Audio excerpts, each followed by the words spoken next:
Hello, good evening. Welcome to ITV News. This is Monday night's calendar. Hello, here are tonight's main stories. A victory for bereaved parents as the Health Secretary announces a full independent inquiry into Leeds maternity services. Had they have checked me fully, kept me in as per their guidelines, she would have been out. She was perfect. There was actually nothing wrong with her. Many people within Leeds Teaching Hospital Trust have known about these issues, have not acted appropriately and have allowed this culture and these problems to perpetuate. With pressure mounting and more allegations expected, York's MP wants a new law to officially strip Prince Andrew of his title. We have to think about the victims and survivors, their pain and anguish which continues, and that of their families. And they have called for the removal of titles, and I think we need to listen to what they're saying.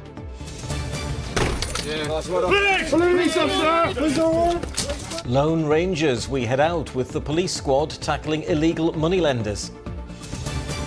An early goal of the season contender with this beauty from Barnsley. That and the rest of the sport coming up. And celebrating a truly incredible innings, emotional tributes at the funeral of legendary umpire Dickie Bird.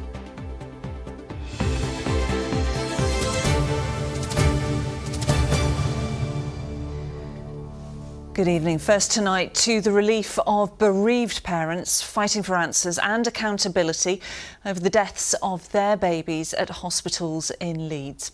It follows the announcement of an independent inquiry into repeated failures within the Trust's maternity services. After meeting last month with some of those who've lost a child, the Health Secretary Wes Streeting today said a full investigation was necessary to understand what had gone so catastrophically wrong at both Leeds General Infirmary and St James's Hospital, causing dozens of potentially preventable deaths. Lisa Adlam has been following the story and joins us from Leeds General Infirmary now. And Lisa, this is a major breakthrough for those families, isn't it?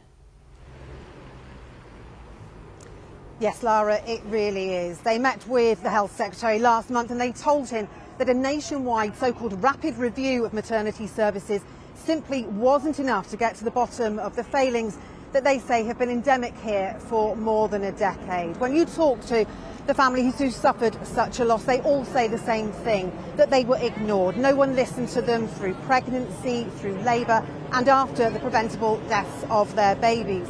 But Wes Streeting has listened. He has ordered a full independent inquiry into what has happened here. And so for the families, there is indeed relief. There's anger as well that it's taken so long to get to this point, but there's also hope that other families may not go through the grief and pain that they endure. In the bedroom lovingly prepared for their baby, clothes, soft toys and keepsakes speak of what might have been if Amajit Matharu's concerns had been taken seriously by maternity staff at Leeds General Infirmary. But she and husband Mandip say those were dismissed by staff who sent her home twice with severe abdominal pain at 32 weeks of pregnancy. Shortly after, their daughter Assis was stillborn. Amajit left desperately ill. Had they have checked me fully, kept me in as per their guidelines, then she would have been out. She was 32 and a half weeks, which is viable outside of the womb. She was perfect. There was actually nothing wrong with her. There's so many failures, even clerical errors, clinical errors, and it's like how we're in 2020. Well, we were 2024 back then, but it's like how can we be so far in advance in time, but then so far back in care? It's a question families who've suffered the loss of a baby over many years at both Leeds General Infirmary and St James's Hospital say must be answered by a full independent inquiry into maternity services. Lauren Coalfield and Fiona Windsor-Ram among those who've long called for an investigation after losing their daughters at birth. An inquest found a number of gross failures directly contributed to the death of Fiona's daughter Aliona. Lauren, another mother, whose worry for her unborn daughter Grace also went unheeded. Angry, betrayed, hurt. You know, it'd be so easy. It's so easy to listen to somebody, to understand that they're concerned, understand they're scared, investigate, escalate to somebody else. There's so many options in this role to do better. It's also about accountability because Many people within Leeds Teaching Hospital Trust have known about these issues, have not acted appropriately and have allowed this culture and these problems to perpetuate and allowed healthy children to die for absolutely no reason, and they need to be held to account. Today, the new chief executive of the Leeds Teaching Hospitals NHS Trust, in his post for 5 weeks, apologised to bereaved families and acknowledged their voices had gone unheard for too long. We know we haven't responded appropriately or compassionately to them, and I want to assure them of my commitment and the organisation's commitment to engage with the inquiry openly, honestly and transparently, which I know hasn't been their experience to date. Among those experiences, Amajit and Mandip's belief they were also discriminated against because of the colour of their skin. I've never experienced health inequalities so blatantly, which was backed by the paramedics who said, yeah, there was no reason this family should have been treated the way they were. And the only thing we can put it down to is the colour of skin. And if they feel that the colour of their skin or their ethnicity changed the way that we responded to them, that isn't appropriate. And again, I can only apologise for that. Apologies, though, are not enough. With the highest neonatal mortality rate in the country, families say while the inquiry is welcome, change cannot be delayed for its completion, while the lives of babies and their mothers could remain at risk. Lisa Adlam, ITV News, Leeds. Well, earlier I spoke to the Health Secretary, Wes Streeting, and asked what he and the families calling for an inquiry hoped to gain from it. I think we need clear answers, accountability and improvement.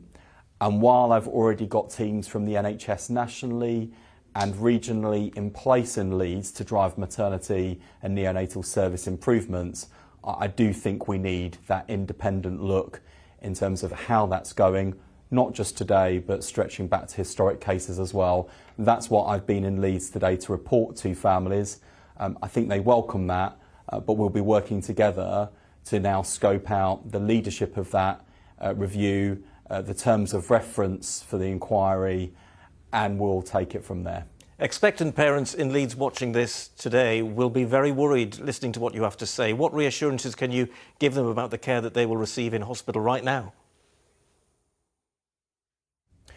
So I want families who will need to access maternity and neonatal services in Leeds to do so with confidence, to come forward and access those services in the usual way, and also to be confident about speaking up if they have any concerns or anxieties, if they think there's anything that is going wrong with their care, to make their views known. And we want to now go from where we've been in the past in terms of some quite shocking failures at Leeds to where we want to be, which is to make one of the largest teaching hospitals in Europe one of the best. Will people actually be held accountable for their actions if failings are found as a result of this inquiry? I'm not interested in scapegoating people. I'm not interested in blaming individuals to look tough politically. That's not what I'm about. But I do believe that as well as holding the system to account where there are systemic failures, we do need better accountability for individuals where there have been examples of negligence and failure. So I will proceed without fear or without favour. If there are individuals who need to be accountable, I will ensure accountability. Where systemic improvements are needed, I will make sure they happen. And I'm sure you'll be happy to come back on Calendar at the end of that to tell us what you think about it all. I certainly would, and I want to give people in Leeds the reassurance that while this takes place, we're going to continue to drive improvements, and I'm taking personally a close interest in what is happening at Leeds, not just historically or indeed through this inquiry, but right now with the teams that we've got in and the improvements that are needed, and I take that extremely seriously. Health Secretary, thank you very much indeed for joining us on Calendar. Thank you. Some other news now, and the police watchdog is investigating after armed officers shot a man in the chest near Newark. Police responded to reports of guns being used on Wellow Road in Ollerton in the early hours of this morning when they came across a man with a knife. An officer shot him in the chest and he was taken to hospital with serious injuries where he remains in a stable condition. The Independent Office for Police Conduct is investigating and says all the officers involved are being treated as witnesses. Well, next to the ongoing battle to officially strip the Duke of York of his title, as further allegations against him surfaced. The campaign is being led by York MP Rachel Maskell, who wants a new law giving the King powers to remove royal honours as he wished. Well, our political correspondent Fred Dimbleby has been following this one and joins us live from Westminster. And Fred, Prince Andrew continuing to cause the royals problems. Yes, here's the story that just won't go away. The King has some major visits this week, including to the Vatican, but it is his brother who is yet again dominating the headlines. Prince Andrew says he will no longer use the title Duke of York, but it would take an Act of Parliament to officially strip him of it. A system one York MP wants to change. He was once near the very top of the royal family, welcomed by a cheering crowd in York. Now he is an outcast after a slew of allegations about his relationship with paedophile financier Jeffrey Epstein. Prince Andrew says he will no longer use the title Duke of York, given to him by his mother on his wedding day, but stripping it officially would require an Act of Parliament. This MP says that needs to change and that the King should have that right. Well, these matters are incredibly complicated because Parliament can't actually discuss the royal family and therefore it's very hard to raise these matters, but at the same time we have to think about the victims and survivors, their pain and anguish which continues and that of their families, and they have called for the removal of titles and I think we need to listen to what they're saying. In the past days, Andrew has become the focus of renewed scrutiny, including reports he tried to get his personal protection officer to dig up information about his sexual assault accuser, Virginia Giuffre. The Metropolitan Police are now looking into the claims. A book Virginia Giuffre wrote before her death by suicide is due to be published tomorrow. In it, she writes that the prince considered it was his birthright to have sex with her. Despite the growing outrage, the government says it is not for them to intervene. We'll be guided by the royal family in the approach that they're taking. That's been the long-standing way that things have been done in this country. And of course, individual members of Parliament might want to discuss any range of topics and they will always find vehicles to do so. But in York today, some called for the prince's titles to be taken away. Based on the allegations and the evidence has been put forward, yes. Possibly, but on the other hand, there are lots of worse things happening in the world and that should be given priority. I think he should be stripped of his title, out of his monarch homes and all that kind of thing, and yeah, absolutely should lose everything. Prince Andrew denies all allegations against him. His position in the royal family is already diminished. The question now, how much further will he fall? Fred Dimbleby, ITV News. Well, you are watching Monday night's calendar. Still to come tonight. We are celebrating the extraordinary ordinary, and there's a promise of not a dry eye in the house. Join us a little later at the Pride of Britain Awards. And in this week's forecast for the region, we've got showers in the mix, some strong winds, especially by the time we reach Thursday, but finally some sunshine as well. All the detail a little later on. Thank you, Kerry. Well, next to a new campaign tackling the threat of loan sharks with advice centres in Yorkshire warning of the pitfalls. It's thought 1 in 14 adults in this country have borrowed money from an unauthorised lender in the last 3 years. And experts say that illegal lenders will be cashing in at this time of year as energy bills and other costs rise, targeting vulnerable people in their communities. Nick Smith reports. In the early hours of the morning, a team of police officers and financial crime investigators are on an operation which has taken months of evidence gathering. The target, the home of a suspected loan shark, allegedly operating under the radar for years. Police officer!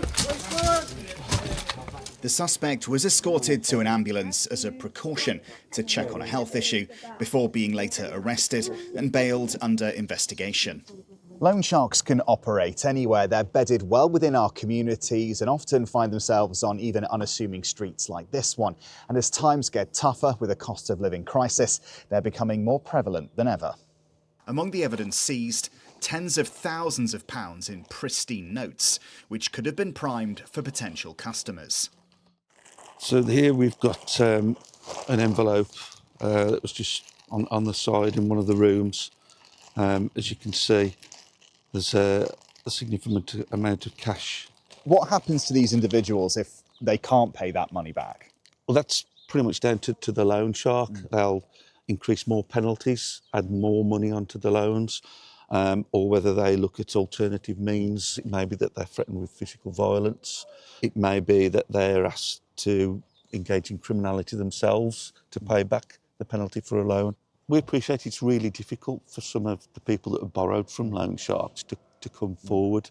They're fearful for their own safety. Sometimes they believe that they could get in trouble themselves for actually borrowing the money, which is not the case at all. It's thought more than 1 million people could currently be in debt to a loan shark, and some organisations like Vico Homes in Wakefield and North Yorkshire Horizons are offering confidential drop-in advice to find help for those caught up in a repayment trap. So what we see with illegal money lenders, quite often they'll pretend to be your friend, and they will be your friend, be your best friend while you are paying them back. And that might be someone down the pub, someone at the school gates, someone they work with, someone they met online. And it's a loan that people think is to help them out. Possibly no mention of interest. We've evidenced APRs in excess of 130,000%. I've personally worked with people who've borrowed back hundreds of pounds and paid back tens of thousands on that loan. And you don't get to pay them off. That loan's a hook, and then they just use that to extort money out of you. So if you're struggling to make ends meet, local councils can offer advice and assistance services to try and prevent people becoming the potential prey of a loan shark. Nick Smith, ITV News. Well, next tonight, comic and lovable. Those were the words used by Sir Geoffrey Boycott when describing his friend and former teammate Dickie Bird, whose funeral was held in Barnsley yesterday. Yes, Dickie, who is widely regarded as one of the greatest ever cricket umpires, died last month, aged 92. A great innings and a life well lived. Chris Storks was there for us. This statue was stood in Barnsley since 2009. A tribute to the world's greatest umpire, it's now a permanent legacy. It was built on the spot where Dickie Bird was born 92 years ago, so it was appropriate that yesterday his funeral cortege stopped and paused for a moment of reflection. It seemed that everyone there had their own personal memories. I once helped him, he got a planter trapped underneath his car and I helped him get it out. And typical Dickie style, he says, "Too good shot, Scrappy, lad." When I first talked to him, he was the one who inspired me to go to Yorkshire Cricket College at Headingley, so I followed through with that and I've started my first month there and it's been brilliant. A talented footballer as a boy, injury put paid to Dickie's dreams of playing for Barnsley. He turned to cricket. He was a decent county player for Yorkshire and Leicestershire, but a world-class umpire. 66 test matches, a world record on retirement, 3 World Cup finals. Why do you think you made a good umpire? I think number one is because I played the game. They worked it out. If I was umpiring today with so many test matches, I'd do 500 tests. At his own request, the funeral was held at St Mary's Church, where Dickie came as a child with his mother, father and 2 sisters. Marjorie, Dickie's surviving sister, joined yesterday by many blessed to have known Dickie, including some big names from the world of cricket. He was always positive. He absolutely adored cricket and he adored people, and in particular he absolutely adored Yorkshire County Cricket Club. So greatly missed, but you know, there's a smile on me because he was such a great character.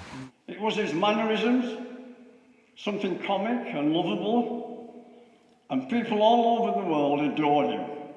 That's the great thing. He didn't know he was going to be a great umpire because he'd been an average county cricketer because of his nerves. He became a great umpire and a great with people. Sorry, I was all right until the coffin passed me. Will there ever be another Dickie Bird, Jeff? You never know. I won't be here to see you. It's a wonderful service. It's something that he deserved. He's a great man, and it's come out very clearly of his kindness, of his generous way, of his nature, but more importantly, how the world looks upon him. And he's just a humble man who's made a success of life. When there was doubt. Dickie was a one-off. Yorkshireman, umpire, philanthropist, friend. That's why many turned out in the rain yesterday to say farewell, or as he would have said, civvy.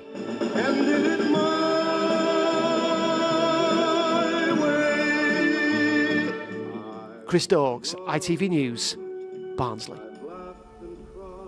Yes, the great Dickie Bird. What a wonderful man he was. And you knew him quite well, didn't you? You went to the funeral. I've known him for many years, yes, and I was there yesterday to pay my respects. It was a great service. The weather was typical of the mood in Barnsley, really, grey and wet, and it just kind of reflected the mood, I think. But, you know, Dickie was famous for turning up places early, and he didn't disappoint yesterday because he arrived early even for his own funeral, can you believe it? And he would have loved that service. He, in fact, planned a lot of it himself. Oh, that's really good to hear. Really good to hear. Well, let's move on to the sport now, and Arif can join us. What have you got for us today, Arif? Well, Laura, football's back after the international break, and it's back with a bang. And where there's a brilliant Barnsley goal that Dickie would have loved, and dart sensation Bo Greaves breaks more records.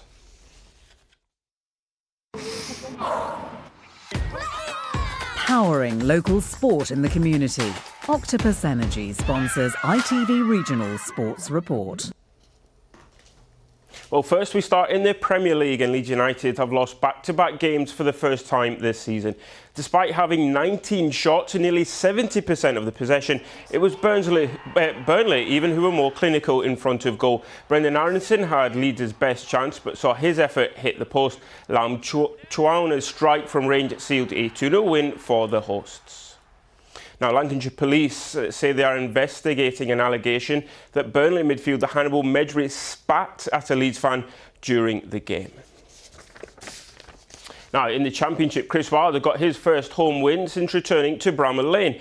The only goal against Watford came from Callum O'Hare. That lifts the Blades off the bottom of the table. That honour now belongs to neighbours Sheffield Wednesday.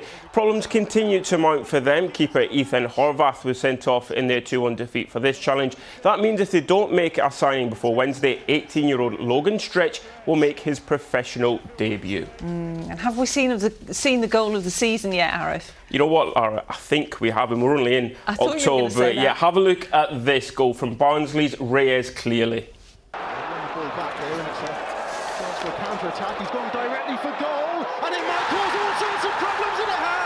It's so good. We're going to show you again. His shot from inside his own half beat the Bradford keeper from fully 70 yards. The other two goals in the 2-0 draw don't even come close to that. Elsewhere in League One, Mansfield heaped more misery on Luton. Rhys Oates and Tyler Roberts were on target in a 2-0 win. Despite a flu bug in the camp, Rotherham beat Leyton Orient to move out of the relegation zone. And in League Two, Chesterfield held on for a draw at home to Fleetwood. Dylan Markinde with the equaliser for the Spyrites. Well, that's the football. Let's talk about darts now, Arif, and Bo Greaves, because there's just no stopping her, is there? Oh, there isn't, Ian. She's just superb. The Doncaster darter extended her own unbeaten record in the women's series to an astonishing 86 games.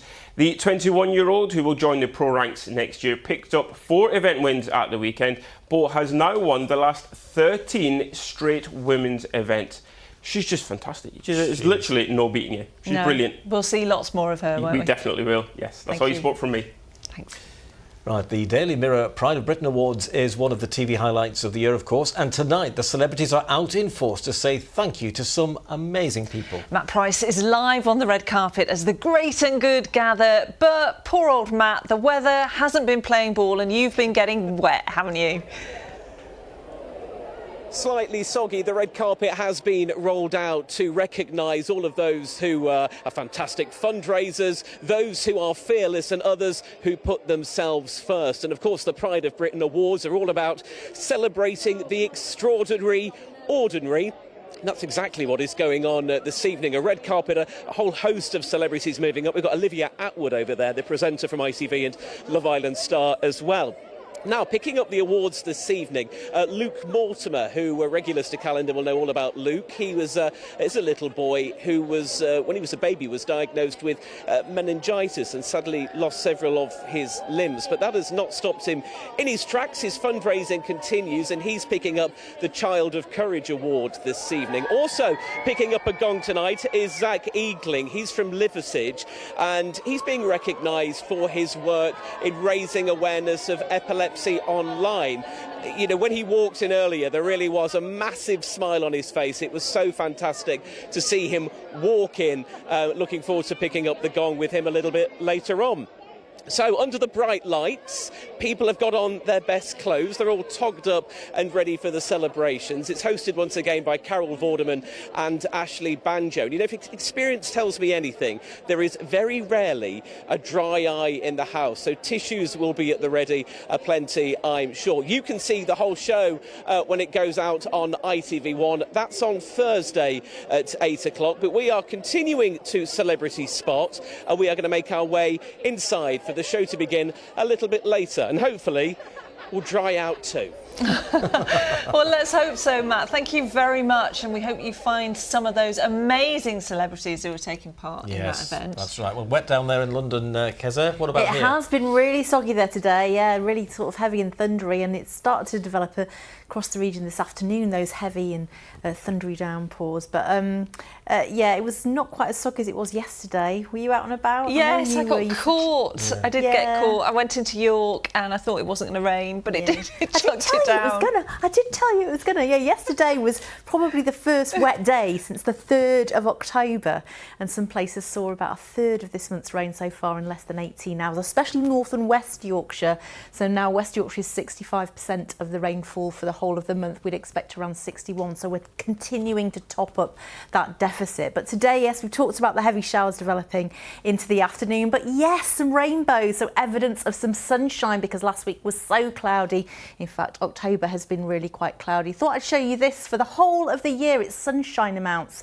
So if we are white or orange, we are sunnier than average. And you can see that most of the year has been sunny, but we are pretty grey if you take a look at us in October. So we could do with some sunshine over the next few days. And I promise there will be a little bit more in the forecast. Here we go. Today's forecast: seafood and sugar cube towns. TUI sponsors ITV Yorkshire Weather. Yes, definitely a little bit of sunshine in the mix over the next few days, but it was pretty disappointing. Certainly this morning, a lot of low cloud, cloudy and damp situation across most parts of the region. But we do have that mixture over the next few days of rain or showers never too far away, brighter breaks in between, but also quite windy at times, especially for us out towards the coast, especially on Thursday before things start to change. So we have swapped high pressure for low pressure now, and it stays with us all the way through the week. It's this little feature coming through towards later on Wednesday and Thursday that will bring some strong winds down the coastline, and it's as that exits thereafter towards the weekend that we really start to see a northerly blast start to kick in. In the meantime, still some lively showers out there over the next few hours, tending to fizzle out as we head into the early hours. There'll be some mist and murk at lower levels by the time we reach dawn, possibly some hill fog and nothing too chilly. Certainly most towns and cities just about staying in double figures. Amazing commute shot from Rose first thing this morning. Keep them coming. Weather photos at itv.com. As we head into tomorrow, lovely start if you're up nice and early in the east. Then there'll be some showers coming in from the west, then a drier and brighter spell, then further showers. So on and off throughout the day, a little bit hit and miss, but definitely stronger winds compared to today, but definitely a little bit more in the way of sunshine in between our showers. 14 or 15 Celsius, so just about near where we'd expect for the time of the year. As we head into Wednesday, probably our better day of the week in terms of drier and brighter conditions. So with light winds feeling better in the sunshine, those strong winds, especially out towards the coast on Thursday, and then starting to cool down by the weekend. TUI sponsors ITV Yorkshire Weather. Thank you, Kerry. It feels so dark at the moment, doesn't it? I had to put lights on my son's bike before he went to school this morning because it's so dark. It is. It's really noticeable now, isn't it? It's going to get worse, isn't it? Yeah, that's actually important. Yes, use your lights on your bikes. Yeah, exactly. Be safe. Thanks for watching. See you tomorrow. Bye.